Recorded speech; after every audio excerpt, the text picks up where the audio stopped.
नर्मदा दुनिया की सबसे असाधारण नदी के रूप में एक शक्ति है। और जैसा कि मान्यता है कि जिसका दर्शन जो है जीव का कल्याण करता है, जिसका दर्शन मात्र सुख और आनंद को देता है, जिसका दर्शन जीवन को दिशा दे दे और हर एक दशा का सुधार कर दे, वो माँ नर्मदा नदी के रूप में वो साक्षात भगवती एक शक्ति का स्वरूप है। हमारी मान्यता है कि प्रलय और महाप्रलय में जिसका अंत नहीं, वो माँ नर्मदा है। ये वो महाशक्ति है जो प्रलय और महाप्रलय के बाद अपने गर्भ में जीव जगत ब्रह्मांड के उन बीजों को धारण करती है और फिर प्रलय महाप्रलय के बाद ये प्रकट उस जीव को करती है, ब्रह्मांड को करती है। नर्मदा की परिक्रमा विख्यात है, कारण नर्मदा परिक्रमा एक जागरण है, एक साधना है। नर्मदा की ही परिक्रमा इसीलिए कारण नर्मदा वो क्रिया शक्ति है जो कहते हैं ना हमारा जीवन, तो हमारा जीवन, हमारी व्यवस्था, हमारी सुरक्षा, या हम यूँ कहें कि जीव जगत ये ब्रह्मांड सब चक्रों पर केंद्रित है। हम बोलते भी हैं जीवन चक्र, सुरक्षा चक्र, व्यवस्था का एक चक्र। तो ये चक्रीय व्यवस्था में ये वो शक्ति है जो चक्रों का निर्माण करती है और जीव को उसमें स्थित करती है। तो ये चक्रों की अधिष्ठात्री शक्ति है जो चक्रों को गति प्रदान करती है।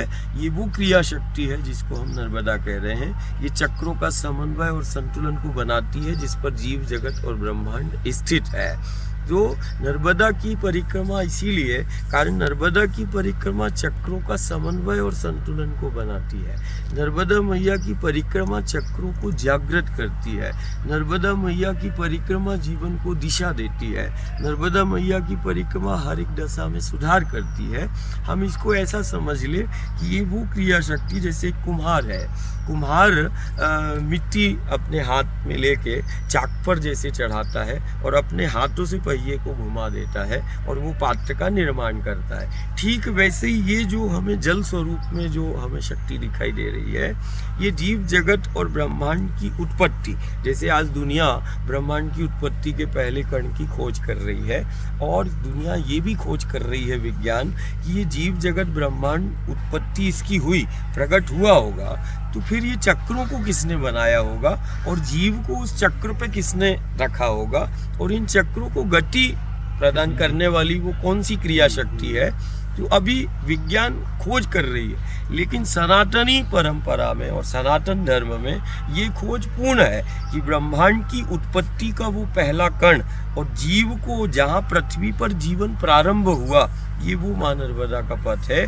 कि भूमंडल की सबसे प्राचीन वो जीवन शक्ति यही है जिसको हम माँ नर्मदा कह रहे हैं। और ये सिर्फ जीव को इसने प्रकट नहीं किया, ये जीव को, जीव जिस चक्र में स्थित रहता है उस चक्र को, उस साइकिल को बनाती है और अपने हाथों से उस चक्र को गति प्रदान करती है।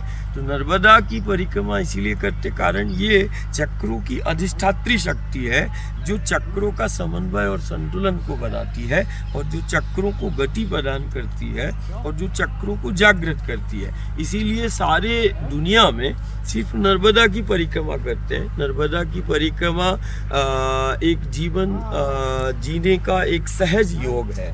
नर्मदा मैया की परिक्रमा चक्रों का समन्वय और संतुलन बनाने का सहज योग है जो कि चक्रों का बैलेंस करती है।